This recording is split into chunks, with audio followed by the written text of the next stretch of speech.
Assalamualaikum warahmatullahi wabarakatuh. Pertama-tama perkenalkan, nama saya Juan Niko Dwi Rama. NPM saya adalah 207064516087. Saya berasal dari Fakultas Teknologi Komunikasi dan Informatika serta prodi saya adalah Teknik Informatika. Pada kesempatan kali ini saya ingin menjawab soal-soal UAS yang diberikan oleh Bapak Denny Hidayatullah selaku dosen pengajar pengantar Teknologi dan Informatika saya. Oke, langsung saja ke soalnya. Untuk soal nomor 1 ini ada pertanyaan, apa saja karakteristik media di dalam multimedia, dan jelaskan. Oke, untuk nomor 1 ini jawabannya 1. Memiliki lebih dari satu media yang konvergen, misalnya menggabungkan unsur audio dan visual menjadi satu. Terus yang kedua ini ada bersifat interaktif dalam pengertian memiliki kemampuan untuk mengkombinasi respon pengguna.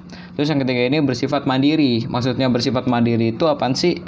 Maksud dari persifatan mandiri itu adalah memberikan kemudahan dan kelengkapan isi sedemikian rupa sehingga pengguna bisa menggunakan tanpa bimbingan orang tua.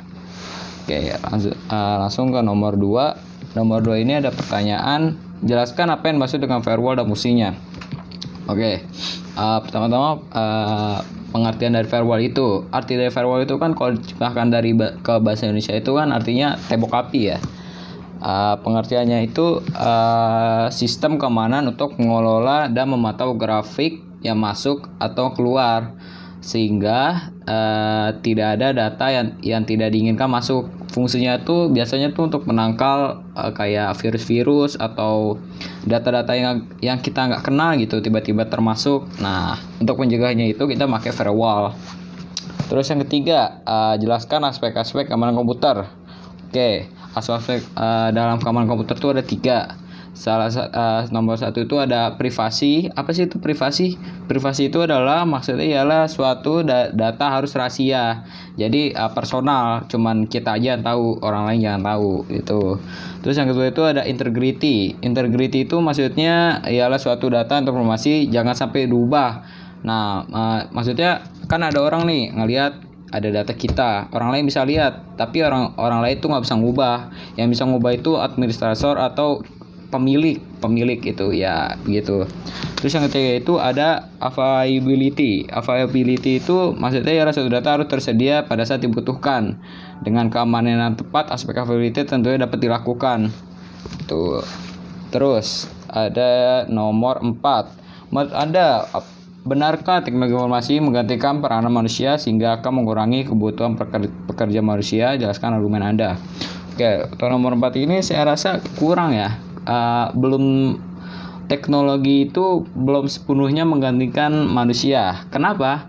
Karena secanggih-canggihnya teknologi pasti membutuhkan manusia untuk mengoperasikan dan membutuhkan manusia untuk mengatur.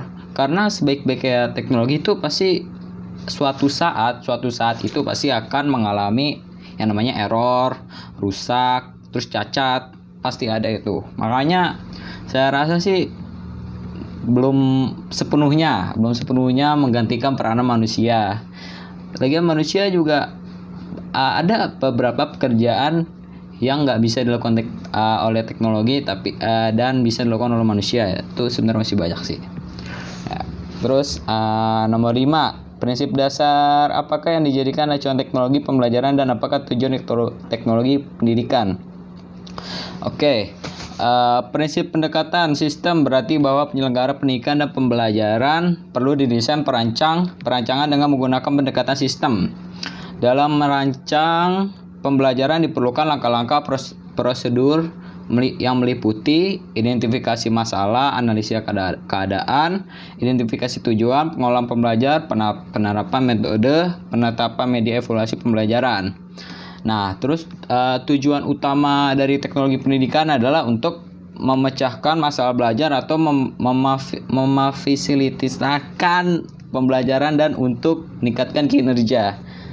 Oke, mungkin hanya sekian yang bisa saya sampaikan. Jika ada kata-kata yang salah, mohon dimaafkan. Sekian, assalamualaikum warahmatullahi wabarakatuh.